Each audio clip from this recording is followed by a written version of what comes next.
Hi everybody, thank you for joining us today. We're just going to give it another 30 seconds as there's a few more participants joining, and then we'll get started.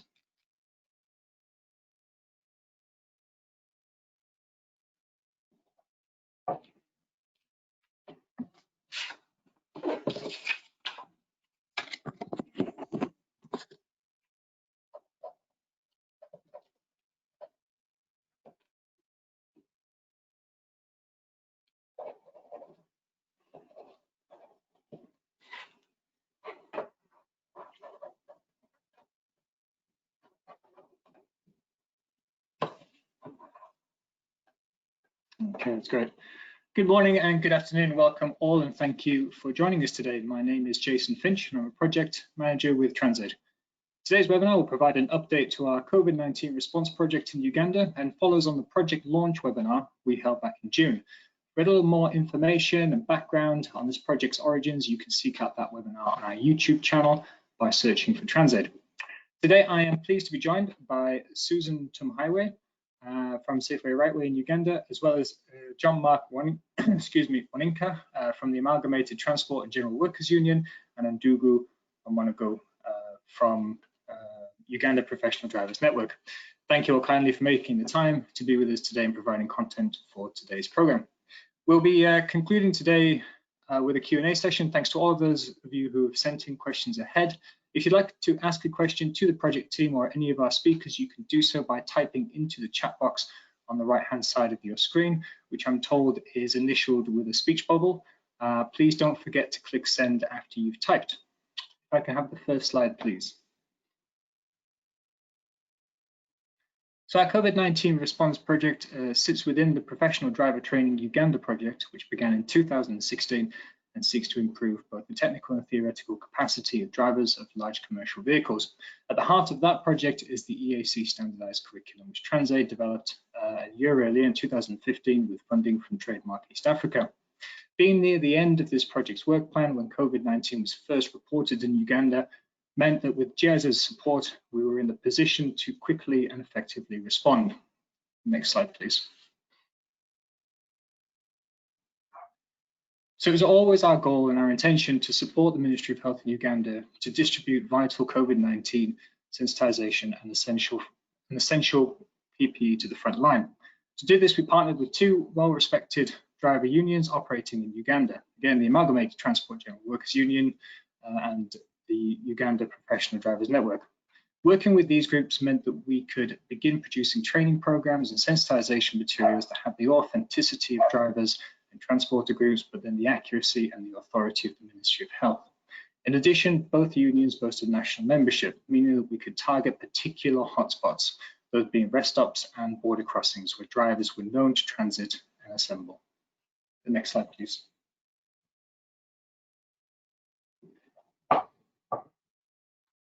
This project really had two main outputs. The first was to deliver the basic but essential personal protective equipment, the PPE, to truck drivers working across Uganda.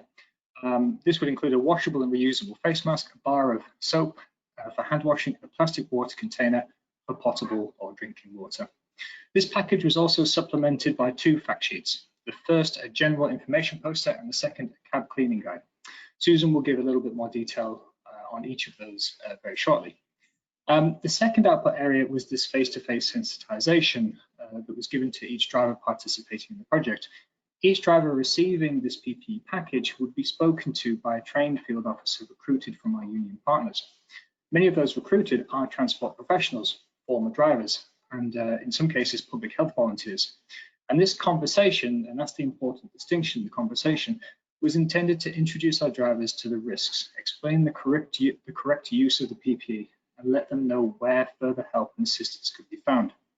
We're really pleased that a total of 16 field officers, were trained by Safeway Rightway using a curriculum that we developed with the kind support of our UK industry partners. Next slide, please. And as of yesterday, I'm pleased to report that Atigu and UPDN have distributed a total of 1,840 complete PPE packages. That's the full set, including the water container and the fact sheets, and then an additional several hundred face masks and soap bars to those people coming into the project those people coming into contact with the project.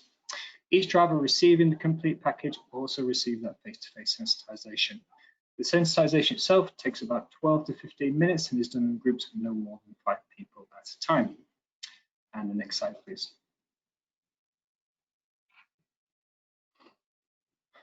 This is neither a data-driven or research project. The emphasis has always been on the speed and the quality of the materials and learning that was going out to the drivers.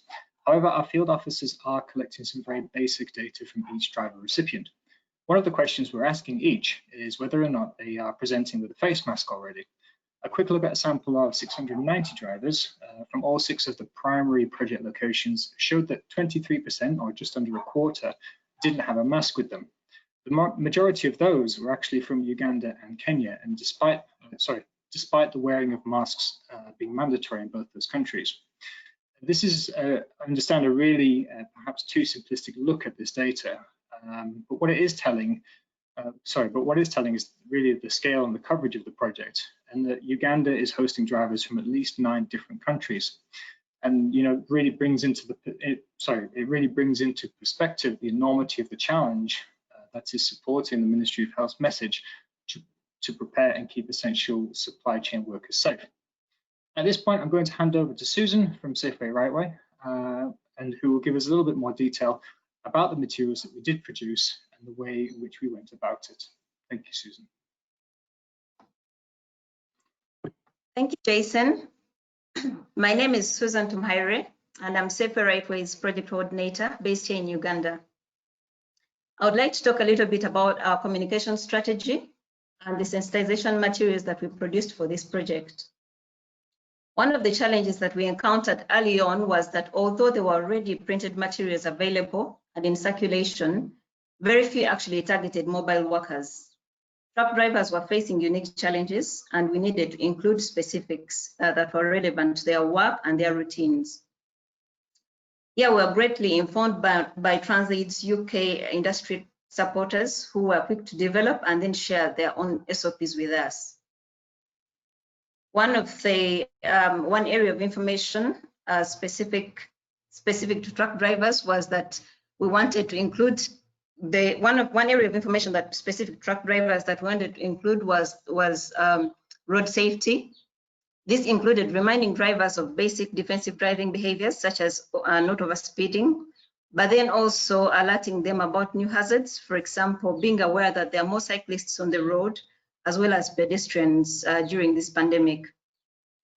Finally, we also wanted to make sure that the language and the tone that we spoke to the drivers was to them and not at them. So when we were beginning to develop these materials, truck drivers were receiving a lot of negative attention, as you're well aware, and they were also seen to be spreading the virus. So we had to ensure that our approach was more empathetic and supportive for it to be more receptive. We collaborated on the final text with the Ministry of Health and produced the poster in the 4 major languages in the East African community. Then we also decided to print the posters as a sticker so that it could be easily affixed to the curb. Could we have the next slide, please?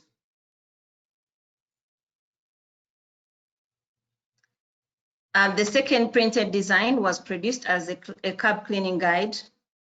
As offices and other workspaces around the world were closed during the COVID-19 pandemic, truck drivers remained on the road. It is widely agreed that COVID-19 can be caught by touching an infected surface. And so in addition to good hygiene, such as hand washing, it is equally important for a truck driver to regularly clean all commonly touched surfaces in their workplace. The guide, therefore, that we produced prompted drivers to follow a checklist of different surfaces inside and outside of the curb. And the face-to-face sensitization of our field officers that they are giving to the drivers encourages them to do this every day as part of their morning vehicle inspection. This information gives our drivers a feeling that they're actually in control of their work and that they can better influence their own safety. The guide was printed onto the side of the water container, the containers that we're actually handing out to the drivers, in a special fixing process. Next slide, please. In addition to these printed materials and the face-to-face sensitization that the drivers are receiving, we are also producing messages. We have also produced messaging that could travel widely and be shared easily. In partnership with Artigu and UPDN, we scripted 3 radio jingles in the style of a conversation between a truck driver and a peer. In each recording, the truck driver is curious and wants to learn more about COVID-19 and road safety, and so asks a trusted friend for advice. This type of exchange is thought to be better at influencing behavior than instructing someone from a position of authority. Last week, after a lot of back and forth and working hard on this, we released the audio messages along with digital versions of the printed materials on a WhatsApp chatbot. The chatbot is purposefully simple. You must first text to it to receive the messages in the different language options provided. And once you send the message, you receive these audio messages along with the digital posters that we produced. Please feel free to try it yourself. So all you need to do is text hi to the number on the screen on your WhatsApp. Thank you. I would like now to hand over to Mr. Ndugu Omongo, the Director of Uganda Professional Drivers Network, to take us forward. Thanks. Oh, thank you, Susan. My name is Ndugu Omongo, and I'm the Executive Director, Uganda Professional Drivers Network, but also the Vice Chairman of the Uganda Long Distance and Heavy Truck Drivers Association.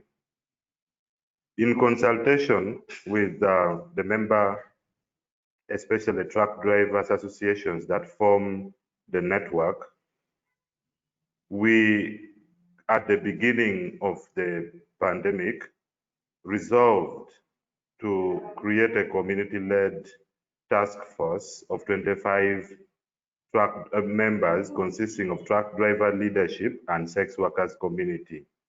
That was in March. And this has helped us through this process to not only work with the Ministry of Health, where I am sitting at the point of entry National Response Task Force pillar, but we have ably participated in this response with the Transaid team. The purpose of us creating a community-led task force was to have a community-led strategy to stem the COVID-19 infections among the truck drivers and to ensure the welfare issues of truckers were addressed while in transit, quarantine, and treatment centers. Many of the drivers, because of gaps in risk communication, especially targeted information to the truck drivers, suffered psychological stress, not only in quarantine centers, but also in various isolation centers that we were able to visit. And our work has not only ended in supporting the truck drivers on transit,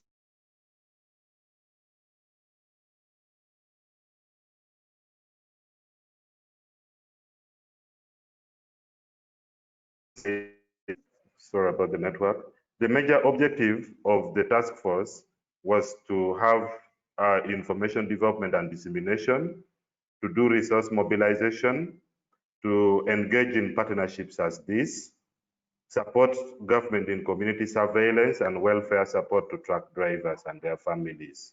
And we are happy to have recorded several achievements. Our national structure as an NGO in this response is being supported by peer educators across the country who have, some of them, been involved in this project directly in Mutukula, Lukaya, Elegu, and Pakwach. In those 4 areas, is where UPDN is currently spearheading distributions of the PPEs under this project.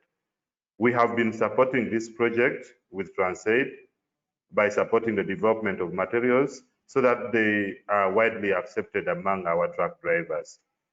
We know the community very well and they trust us. Many of our members are former are retired drivers, but they are expert drivers at the level of buses and trucks.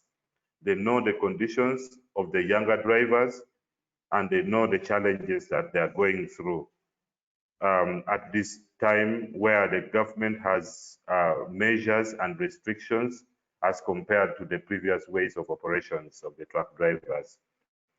Now, with this peer relationship, we have effectively contributed in influencing behavior change among our drivers. It must also be noted that the PPE distribution is virtually very important because we have had delays at the border points that virtually usually lead to crowding, that is even the infections among the health workers at these points of entry. And yet we always find our drivers, some of them using handkerchiefs or presenting themselves with very dirty hankies. And with this, now with the distribution of jerrycans for holding water, many of the people who have benefited, the drivers who have benefited from this project, have highlighted that, first of all, they are now able to carry excess water because of now, which can be used when they delay.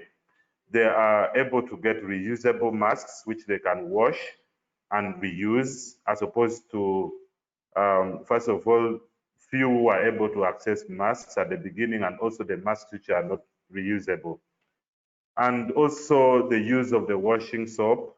Initially, many of the people were only aware of sanitizers, but after us educating them on the importance of the use of washing soap as well as a disinfectant, we have seen a number of drivers adopting the cleaning of their cabins daily as they carry their daily routine vehicle check.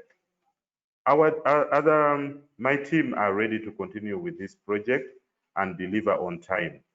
The training we received at Safeway Rightway was unique for the peers. They can operate safely in the field with delivering this vital information, because we do not want to again be the source of infection as we contribute to this noble cause. I want to stop here, but thank you for your time.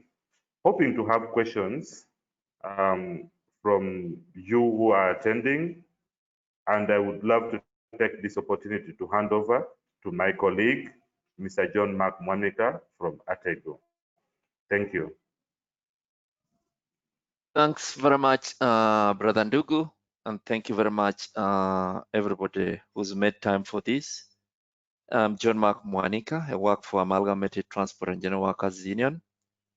We're basically a trade union that represents transport workers in Uganda. Very old and experienced labor union, formed way back in 1938. We've represented, or we represent workers in aviation, in road transport, and private security, and general workers. When COVID came around, fortunate for us as an organization, we had been having a long history of doing another public health intervention on the hotspots, especially at the borders and highways, and that is intervention of HIV prevention among the most at-risk populations, two of which that are interest for us for this discussion is the long-distance truck drivers and commercial sex workers. Transaid and GIZ intervention to us as a workers organization that was dealing with an actual real problem for truck drivers at that time was came at the nick of a time, because we at the time we're just beginning to have surge of numbers, and everything was pointed towards truck drivers. Just like HIV/AIDS, truck drivers were being stigmatized, and we're worried that with the stigma, as highly as infectious COVID was, it would have been more dangerous if the truck drivers had gone underground. The spread would have been uncontrollable. We've worked closely with the district health, Minister of Health structures, but their hands were also tied. Although we have the reach to the truck drivers, reach to the commercial sex workers, the materials needed for the work were not available. The PPEs, sanitizers, soap were not available. So our hands were tied. As a union, we depend mostly on contribution from our members for our programming. So initially what we did was to buy sanitizers because we thought that was the best way to go, get a few masks, get down to protect first our volunteers. Our strategy is we use volunteers to reach out whom we train to reach out to the truck drivers. So when we started with the prevention of and supply of materials, we discovered there was a very urgent need. Nobody was reaching out to the truck drivers right from Mombasa, and it was a big problem. Only that everybody was labeling them as carriers and spreaders of COVID, which was not very helpful. So what happened? We learned a bit when we were doing it before COVID, before Transaid and Safeway came around. And we thought giving sanitizer was good because you see they get a small bottle and it was fancy for them.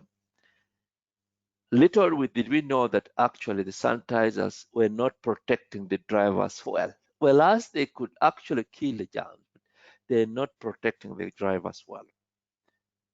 The soap and the water that we now started giving out with the Transaid intervention has become a very popular one because drivers were now able to have water in their cabins that was not only for sanitizing and keeping themselves on top-notch hygiene, but they're also using it for drinking water because they're not able to easily branch anywhere and buy bottled water because of the stigma. So this has been a very, just like Susan was saying, we're not doing it for them, but we're doing it with them. And we learned a great lesson that the sanitizer was good or is good, but the jerrycans are better. And actually, as I speak, drivers are really thinking this is a big thing and they want the reach to go beyond what we are now reaching.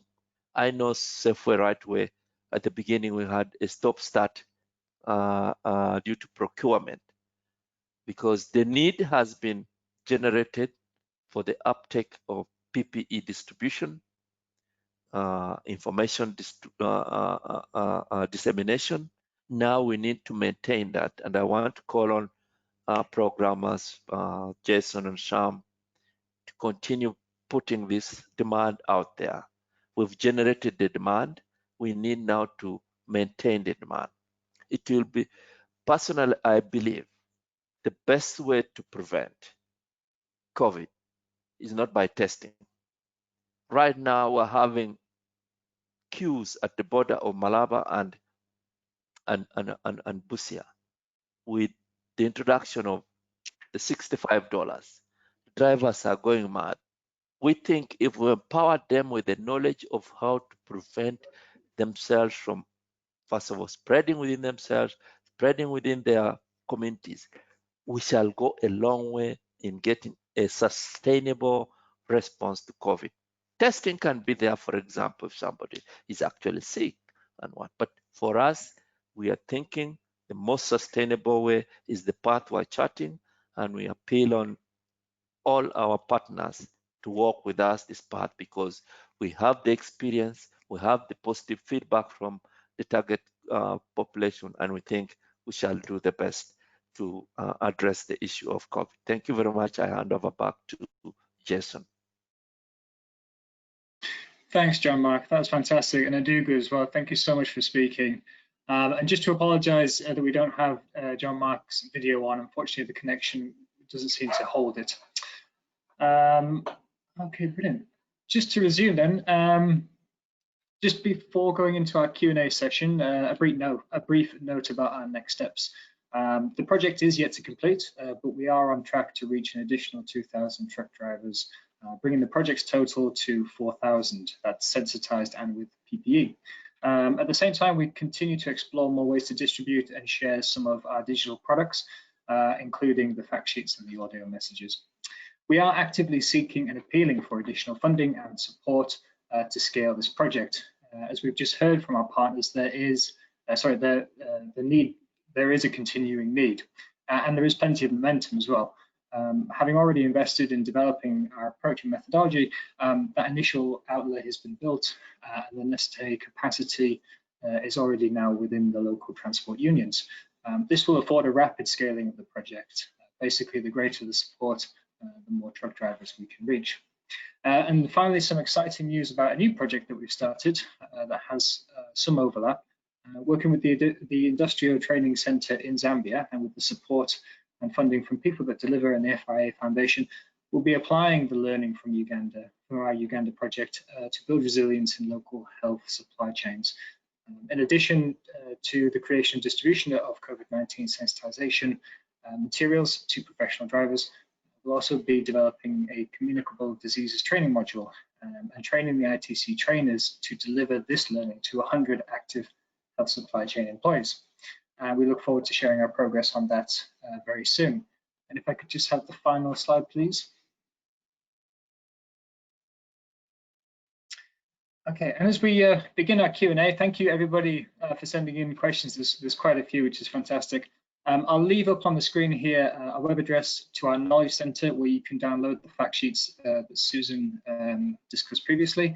And there's so many other resources up there as well. Please have a look. And then again, the number to engage with our perfectly polite but not terribly chatty chatbot. Please feel free to post, advertise, and otherwise share that number within your networks. And do let us know some feedback if you have any. I'd be very interested. So I'd like to just unmute everybody and open up the questions in no particular order. There was a question, first of all.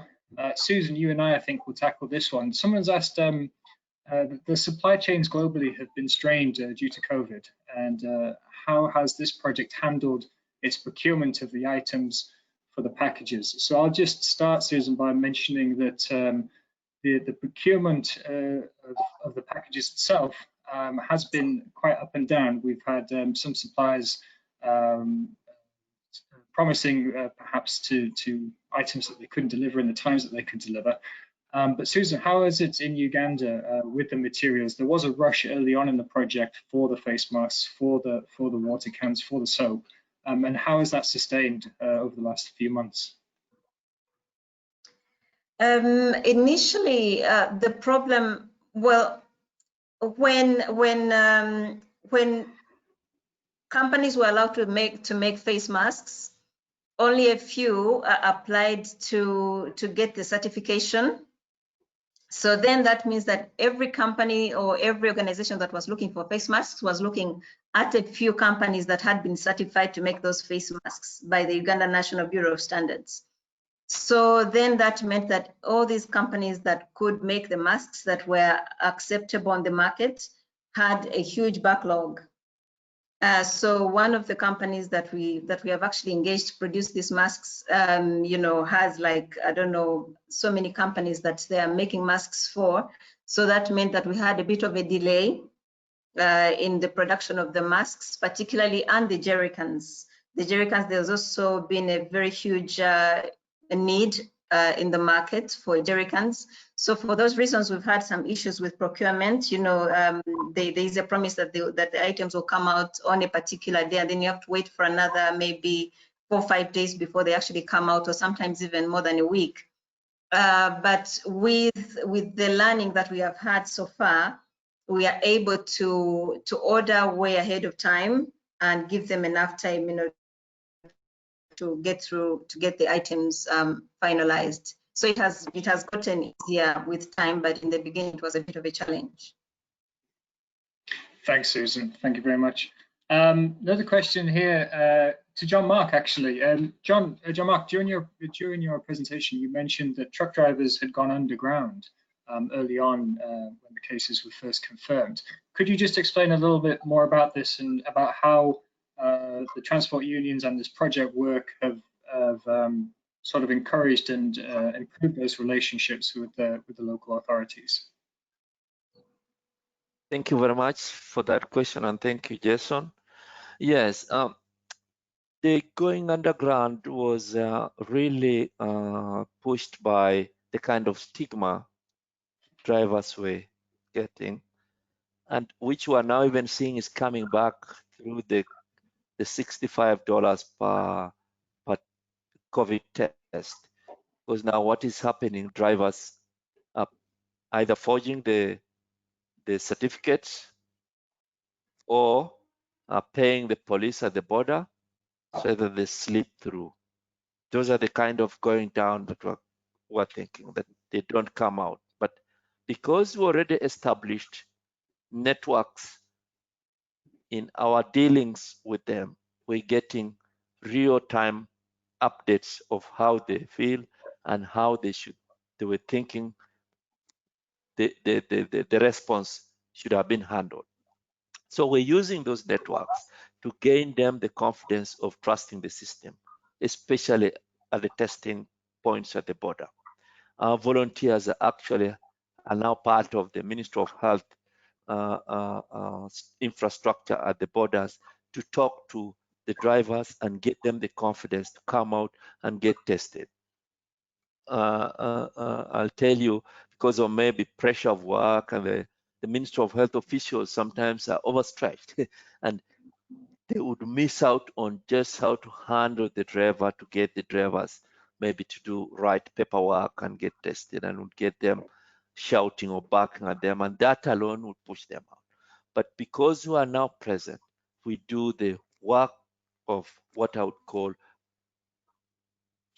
pre-test and post-test management. And this has seen the drivers now coming out and the issue of the underground not really becoming serious at the borders. But when you get towards or along the highway, this is still there because the drivers slip away. The gazetted rest points that initiative wasn't done in consultation with the workers' unions and the associations to direct where the stops would have been. The stops are in very isolated places for a good reason, all right, but the drivers have not gone to this test. The uptake, the use of these rest centers has not been that positive. So what happened? The driver can either park at the test rest place and sneak. And those are the things that maybe, I don't know, maybe scientific research should do this, find out the spike in numbers. Is it connected to this underground thing? Because our numbers are rising and we're failing to know how is this coming around.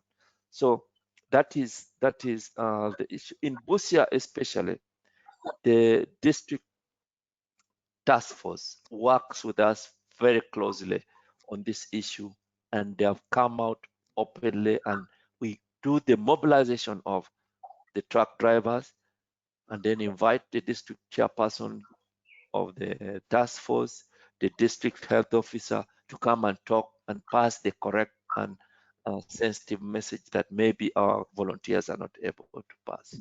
Thank you. Thanks, John Mark. That's great. Going around in order, Ndugu, you spoke before about the sort of the peer to driver relationship. I think everybody's mentioned that now. peer-to-driver relationship and how important that is in how your network engages with drivers currently on the road. So one of the questions here is, how did you decide on the information that was contained in the information poster, and what role then how is that being sensitized across? How is that being encouraged to be adopted? I remember that we all as a group had a discussion quite early on that the top of the poster, it should say on the top of the information sheet, it should say that Corona is real. And I'd encourage you to speak a little bit about that. Very early on, I remember you saying that a lot of the drivers were quite dismissive that the COVID-19 was a situation that they should be concerned with. So has that changed, and what is the role of that peer relationship? How does that work? Could you speak a little bit more to that?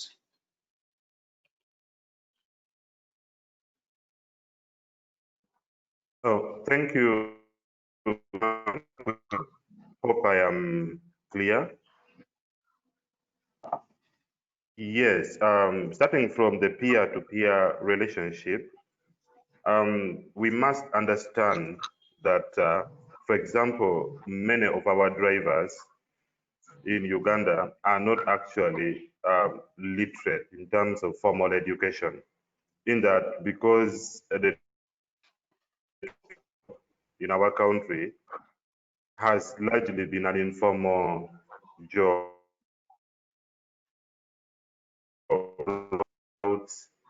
and that is autonomen, mechanics, and that is how all taxi drivers, and that is how we ended up into the.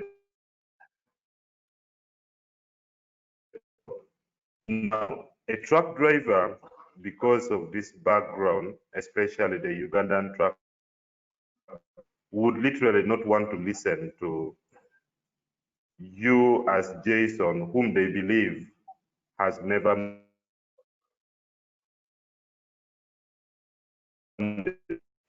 is a job full of risks.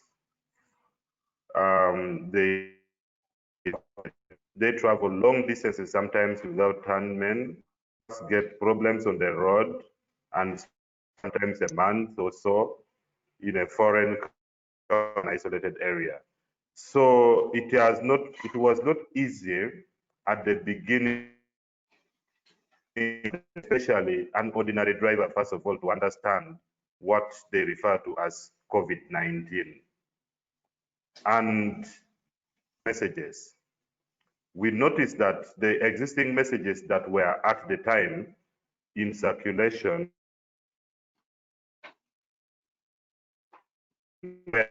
where we had the leadership of the sex workers running adverts saying, Tosemberera, don't go close to a truck driver.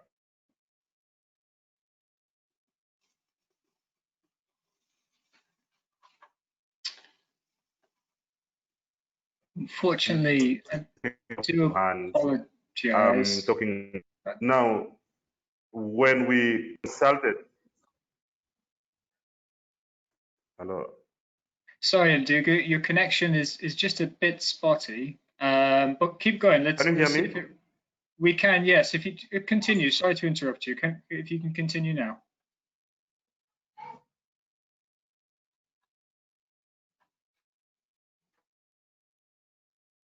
I appear to have jinxed it. I do apologize. We can, Ndugu, but you're coming in and out quite. We're not getting the full responses. Ndugu, welcome. Let us come back to that question. I've just got another one here for Susan, and then we'll let us retry your connection. Jason. Yes, John Mark. Hi, Jason. Before Susan comes in, I just trying wanted to work on changing my. Okay, I think Ndugu is going to change his connection. John Mark, did you want to add to Ndugu's response there? Yes, I wanted to just chip in on that catchphrase of COVID is real.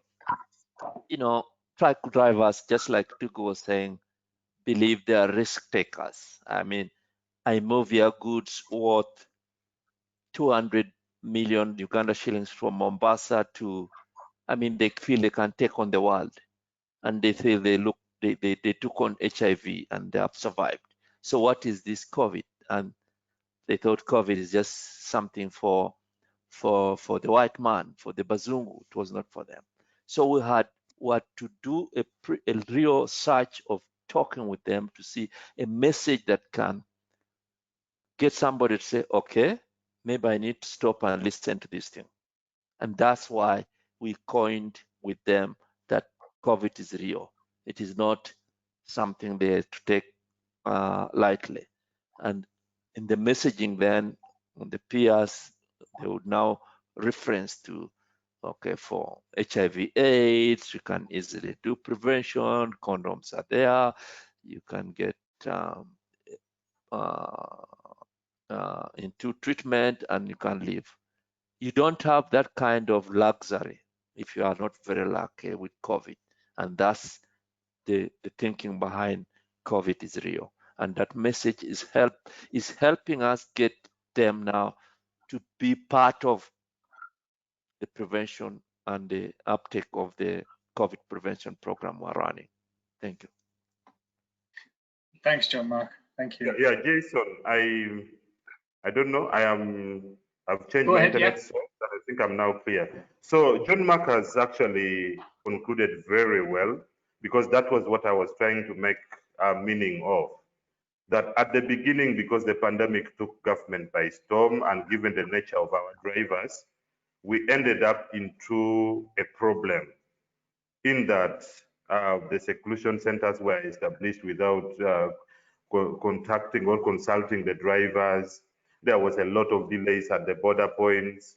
The drivers who started to test positive, yet we were the ones who even requested government to start testing, were being manhandled with soldiers all over.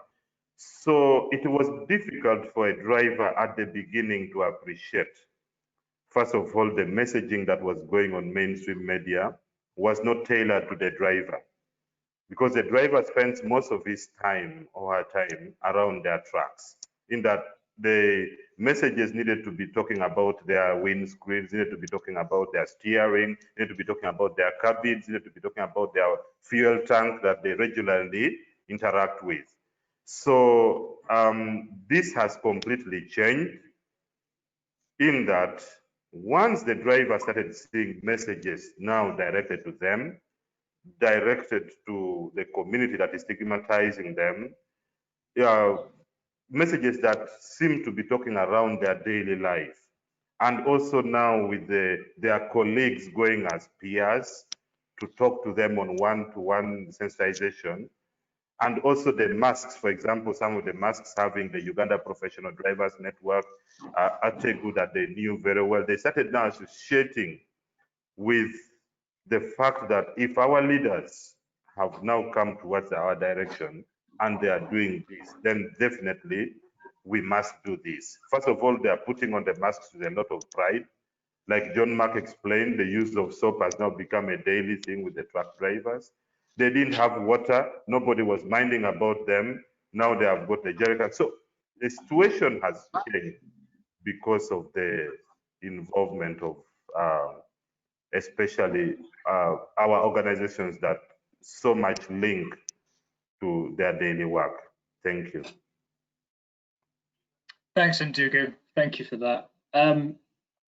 Thank you for your patience, Susan. There was so Susan's actually just returned from doing some quality assurance visits to our project locations, and there's a couple of overlapping questions here. We've mentioned that more than 70%, 77% of the drivers who reported to the project actually already had a face mask. But so Ndugu, you had mentioned before that some of the masks were poor in quality or that they were dirty. Susan, how is the PP package being received? All of the different items in there, what's the feedback from the drivers who take them and participate in the project, including the masks?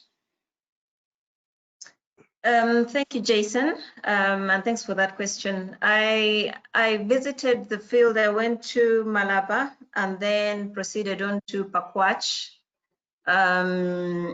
And the general feeling from the drivers is there is a general appreciation from the drivers, because they feel like Ndugu and John Mark have just mentioned, that they feel now there is something that is actually, that is a package that is particularly for them, and also acknowledging their challenges as truck drivers, as long distance drivers. So there is a general feeling that yes, somebody is actually looking out for us, because they had really a very rough time. They probably still do in some areas, about being looked at as the people who are ferrying in the virus, which started way back. I think this kind of stigma started way back around maybe May or even early as April. So now seeing them being singled out to be given these items is actually quite good, and you get it from their responses, from the videos that they share with us when we are doing the distribution, or even just the chats that we have with them. Yes, so they are very well received. Thank you. Thank you, Susan. Yes, Jason, on the issue of the ahead, masks, yes, there's something small I want to add to what Susan was talking about, the masks. For example, we have somebody says he already has a mask. Now, I had a very interesting conversation about 4 drivers in Busia. Our volunteers give them masks, but they ask whether you have. And the driver says, okay, now I have a friend there who doesn't have, can you give? But for me, I have. Another one says, you see, I have this mask. It is reusable. According to the message you are given, we're supposed to be having a mask all through. Now, what can I do when I have to wash? You have given me a jerrycan and water and soap for washing. What will I be doing when I'm drying, when it is wet and dry? Won't I be exposed, and yet you want to protect us? So the issue of reusable masks is very critical. And as we know right now, a mask is a powerful tool in the prevention. And now it looks like the drivers are understand they need to have a mask all the time, actually even in their cabin. So that is a very important piece of feedback we got on the masks. Thank you, John Mark. That's great. There's a question here that I'm just going to quickly respond to. With the project coming to an end quite soon, and we're entering into the final phase of distribution, what is the timescope to actually attract support and continue with the momentum that we've got? Realistically, because, and perhaps Ndugu and John Mark, you can support me in this, with the networks that you have and the field officers that we've recruited, having any kind of semblance of continuation to their activities would be preferred, as they've all committed to this project for the work plan that we have. They're all out in the project location, some of them away from home for periods of time. Ideally, if we could continue with the work that we're doing off the back of this one, that would be ideal. And I think, and Ndugu and John Mark, you're both welcome to respond to this. I think you're quite busy with activities, but you would have, I think, the ability to continue with this work. Oh, thank you, Jason. I can go first. As I made mention in my introduction, that currently I am sitting in the National Response Pillar for point of entry at the Ministry of Health. Now, looking at that challenge of sustainability of our project beyond the project cycle, I have tried to move, and it has been adapted. It is just a matter of following it up. For information desks to be incorporated as standards for points of entry, especially the information desks for truck drivers, because we noticed that, especially at the beginning of the intervention, we had several strikes at Malaba, at Elegu, and this was before we had started this distribution program. Now, once we deployed the field officers, the field officers were able to go beyond just sensitizing the drivers and distributing the PPEs. They also supported in areas like Legu, where there was again another planned strike, to be able to engage the drivers and coordinate them with the border authorities to cool down the temperature, the pressures that were coming due to welfare issues.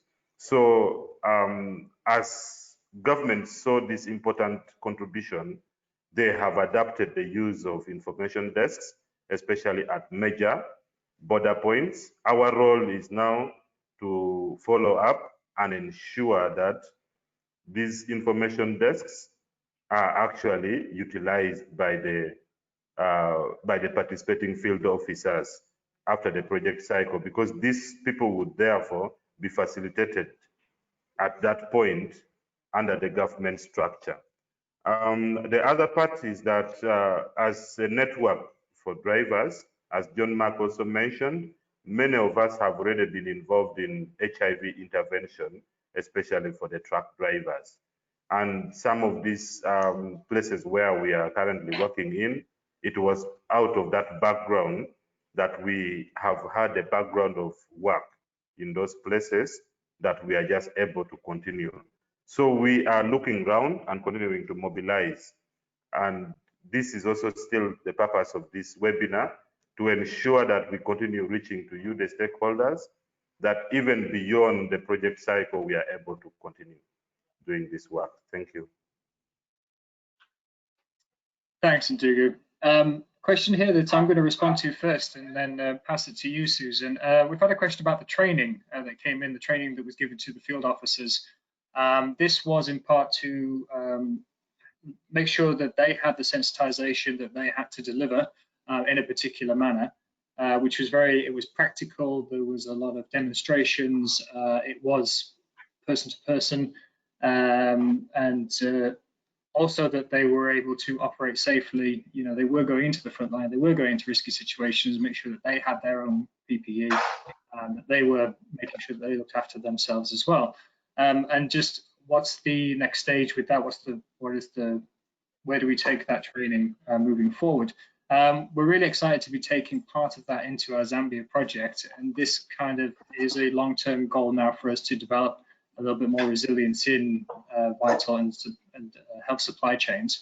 But it'd be interesting to know, Susan, from your perspective, from the Safe Way, Right Way Training Centre, that training material, that training curriculum that we developed, what other uses does it have? Where does it sit in the Safe Way, Right Way training? And could it be, do you imagine that it would be available in the future to other drivers or other transport professionals? Yes, the materials that we developed, of course, the fact that they are in a format that is easy to share, and a platform that is easy to use and that is widely used. We are looking at, you know, sharing these messages as far out as possible, but also using this as a learning curve for us to see how we continue to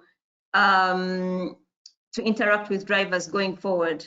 And now that we have UPDN and we have Atigu on board, who are very, you know, hands-on kinds of people when it comes to drivers, I think that this has been very, very good for Safe Way, Right Way as a road safety organization that has a special interest, particularly in truck drivers and passenger service vehicles, that we can use this platform, first of all, to continue, you know, passing out messages to these drivers of this kind, but also to continue circulating these messages that we have now, but also develop onto these messages as we continue to fight the COVID-19 pandemic. Thank you, Susan. I'm going to actually extend this question to John Mark as well, because early on, I remember you and I had quite a lot of discussions about the training that the field officers would receive. And given your background in public health, and you mentioned as well before that, you know, your your membership, your field officers basically came more from a public health background. How does the public health skill set lend itself to the transport world? And how valuable has that field officer training been to your network? Okay, thank you very much, Jason. It is a very important and very valuable addition. Previously, we have been on the HIV/AIDS intervention, and we've built a very good, strong community-based public, community-based volunteer team that fits very well within the government health structure, because they work closely with the health structure up to health center tools. So that has helped to build in the sustainability issues we're talking about, and it's worked very well. The messaging is updated. We have systems of updating messages through the Ministry of Health communication strategy framework. Now, this is the thing we want to now try to see how to bring into the COVID response. And one thing we've done is developed what we are thinking or we're calling standard operating guidelines for logistics and transport and freight transport. So one thing we are looking at is trying to see, because in the standard and the SOPs we have designed, we have apportioned responsibility to every entity: government, transporter, logistic firm, clearing agent, the trade union, and the member.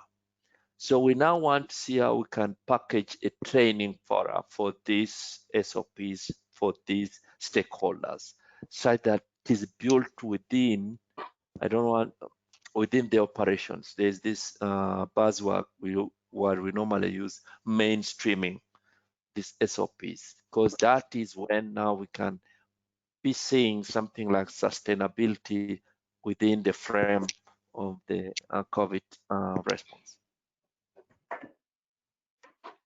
Thank you, John Mark. Question actually in relation to that as well, and I'm going to offer it to all four actually. Anybody can respond to this. Why aren't these COVID-19 guidelines being introduced by employers? So a similar situation in the UK would mean that the drivers employed would be trained by their employers, by their fleet managers. Why does it take this project team to go out into the field to sensitize drivers directly? Why are they not getting the support from their employers, do we think? And that's open to anybody.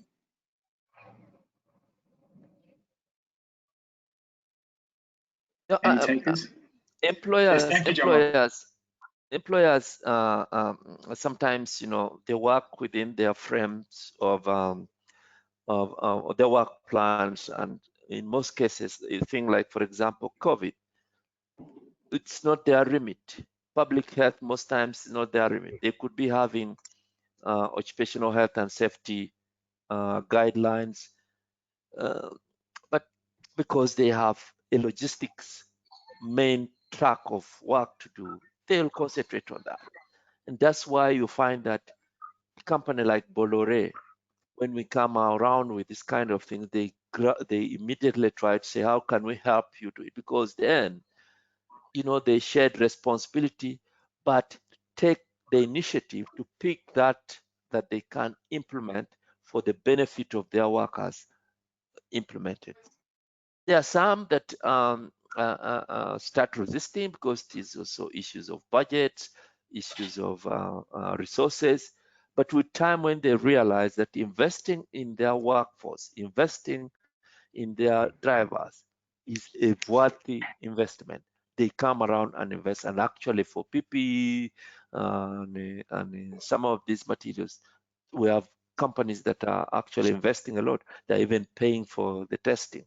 However, for Uganda especially, we have a large chunk of our drivers and our members whose employers are not that established to meet this, because you find it is a one or two individual owning one or two trucks.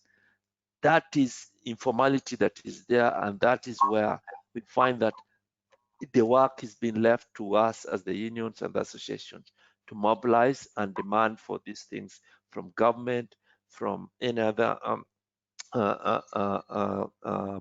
partner, but very little sometimes comes out of the actual owner of the vehicles.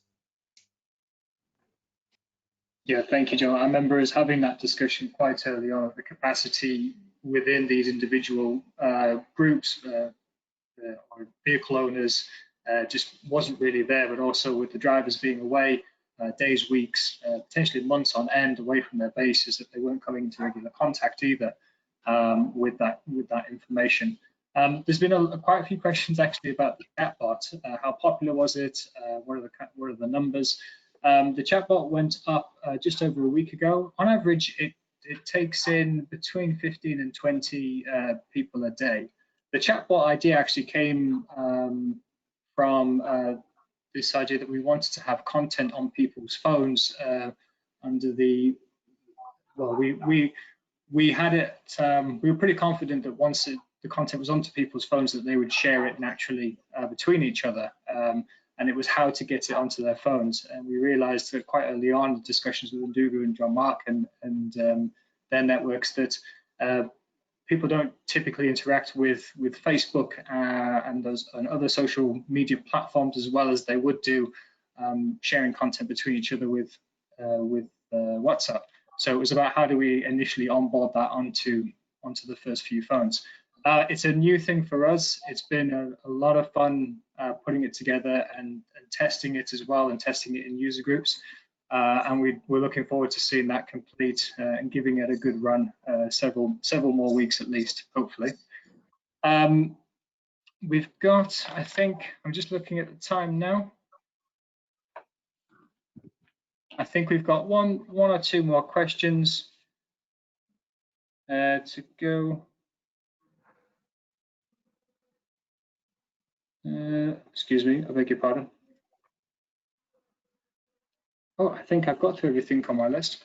I think we've got through all of the questions that we have. There are some quite long, there are much longer questions here as well, which are worthy of answer, but I think I will follow these up in email.